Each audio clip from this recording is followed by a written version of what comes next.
बिस्मिल्लाहिर्रहमानिर्रहीम। अस्सलाम वालेकुम दोस्तों, आज की इस वीडियो में हम कानों के इन्फेक्शन को ट्रीट करने के लिए एक antibiotic air drop ofloxacin air drop के बारे में बात करेंगे। तो आज की इस वीडियो में हम देखेंगे कि ओफ्लॉक्सासिन एयर ड्रॉप मार्केट में कौन से ब्रांड नेम से मिलता है, इसके यूजेस क्या हैं, डोज क्या है, तरीका इस्तेमाल क्या है, इसके साइड इफ़ेक्ट्स क्या हैं और इसकी कंट्रा इंडिकेशंस क्या हैं। मतलब वो कौन से पेशेंट हैं जो कि ओफ्लॉक्सासिन एयर ड्रॉप्स को इस्तेमाल नहीं कर सकते। तो बात करते हैं ओफ्लॉक्सासिन क्या चीज़ है। ओफ्लॉक्सासिन एक एंटीबायोटिक मेडिसन है जो कि बैक्टीरियल इन्फेक्शन को ट्रीट करने के लिए इस्तेमाल होती है। यानी बैक्टीरिया की वजह से अगर कोई बीमारी पैदा होती है तो उसे ट्रीट करने के लिए इसे इस्तेमाल किया जा सकता है। तो यहाँ पर हम ओफ्लॉक्सासिन एयर ड्रॉप्स की बात कर रहे हैं। तो अगर कानों में कोई बैक्टीरियल इन्फेक्शन हो जाता है तो उसको ट्रीट करने के लिए ओफ्लॉक्सासिन एयर ड्रॉप्स इस्तेमाल किए जाते हैं।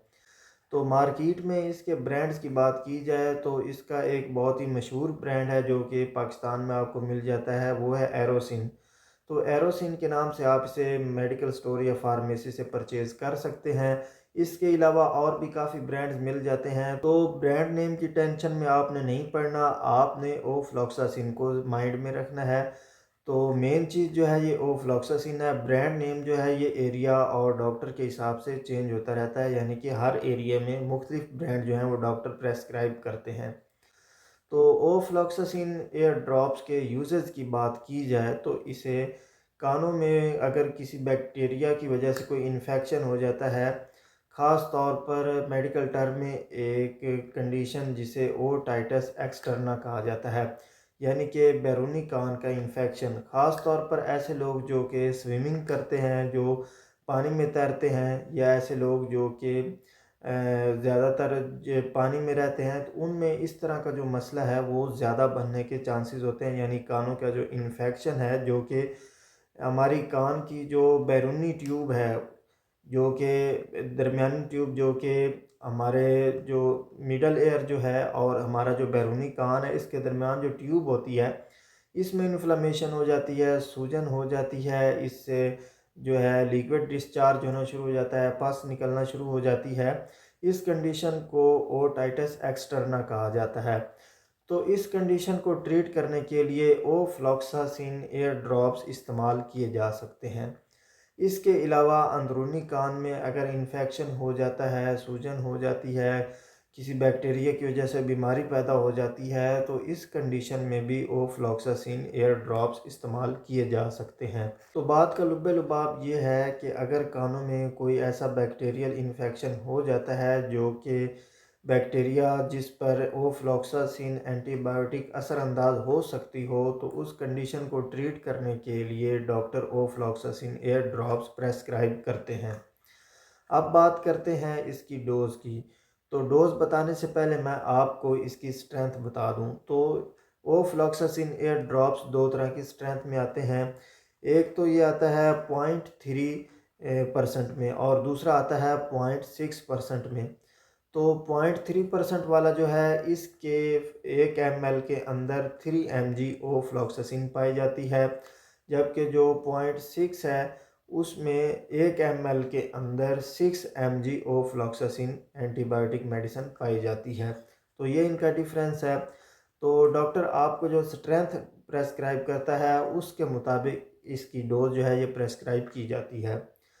तो बच्चों में जो है, अगर आपने 0.3 वाला एयर ओफ्लॉक्सासिन एयर ड्रॉप इस्तेमाल करना है, तो उसकी डोज़ की बात की जाए तो बच्चों में उसके 5 कतरे दिन में 2 मरतबा इस्तेमाल किए जा सकते हैं और बड़ों में 10 कतरे दिन में 2 मरतबा इस्तेमाल किए जा सकते हैं। जबकि अगर आप 0.6 स्ट्रेंथ का ओफ्लॉक्सासिन एयर ड्रॉप इस्तेमाल करते हैं, तो उसके बच्चों में 2 कतरे दिन में 2 मरतबा इस्तेमाल किए जा सकते हैं और बड़ों के अंदर उसके 5 कतरे दिन में 2 मरतबा इस्तेमाल किए जा सकते हैं। और मैक्सिमम आपने इस मेडिसन को 14 दिन तक इस्तेमाल करना होता है। और 14 दिन तक इस्तेमाल करने के बावजूद अगर आपको इसका कोई फ़ायदा ना हो, तो आपने अपने डॉक्टर से दोबारा रुजू करना है और इस मेडिसन को चेंज करवाना है। ये है इसकी डोज़।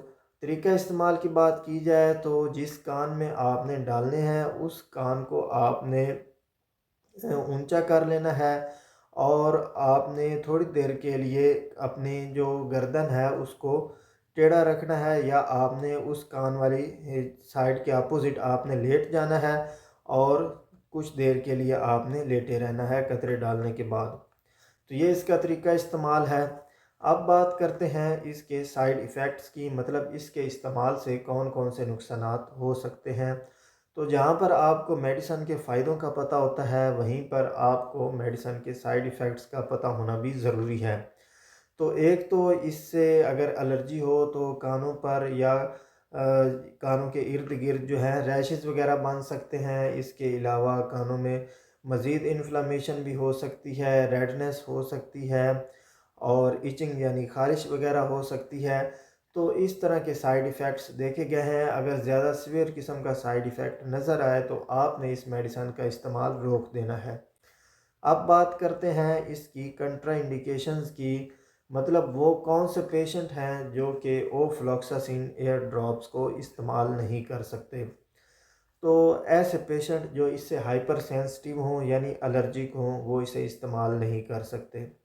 اس کے علاوہ ایسے پیشنٹ جنہیں کانوں میں کوئی فنگل انفیکشن ہو وہ اسے استعمال نہیں کر سکتے، کیونکہ فنگل انفیکشن کو اس کے استعمال کرنے سے فنگل انفیکشن پر کوئی فرق نہیں پڑتا، بلکہ فنگل انفیکشن جو ہے یہ مزید بڑھ سکتا ہے۔ تو اس چیز کا آپ نے خیال رکھنا ہے کہ آپ کو اگر کانوں کا کوئی اس طرح کا مسئلہ شروع ہوتا ہے تو آپ نے ای این ٹی اسپیشلسٹ یعنی کہ ناک کان اور گلے کے جو اسپیشلسٹ ہوتے ہیں ان کو چیک کروانا ہے۔ ان کو چیک کروانے کے بعد آپ نے اس طرح کے جو ڈراپس ہیں وہ استعمال کرنے ہوتے ہیں، تاکہ وہ آپ کو ڈائگنوز کر سکیں صحیح طرح کہ آپ کو کانوں میں بیکٹیریل انفیکشن ہے یا پھر فنگل انفیکشن ہے۔ تو یہ بات آپ نے مائنڈ میں رکھنی ہے، اور سیلف میڈیکیشن جو ہے اس طرح کی جو ہے وہ کم سے کم استعمال کرنی ہے، بلکہ آپ نے کوشش کرنی ہے کہ اس طرح کی جو میڈیسن ہے یہ سیلف میڈیکیشن کے طور پر بالکل استعمال نہ کریں۔ تو فرینڈز یہ تھا مختصر سا انٹروڈکشن اوفلاکساسین ایئر ڈراپس کا۔ اگر آپ کے مائنڈ میں اس کے بارے میں کوئی بھی کویسچن آیا ہو تو آپ کمنٹ سیکشن میں پوچھ سکتے ہیں، اور مزید کسی دوسری میڈیسن یا میڈیکل ریلیٹڈ ٹاپک کے بارے میں جاننا چاہتے ہوں تو اس کا بھی کمنٹ سیکشن میں بتا دیں۔ انشاءاللہ آپ کے کمنٹ کا جواب ضرور دیا جائے گا۔ میں ہوں آپ کا فارماسسٹ محمد عمران۔ اگلی ویڈیو آنے تک اللہ حافظ۔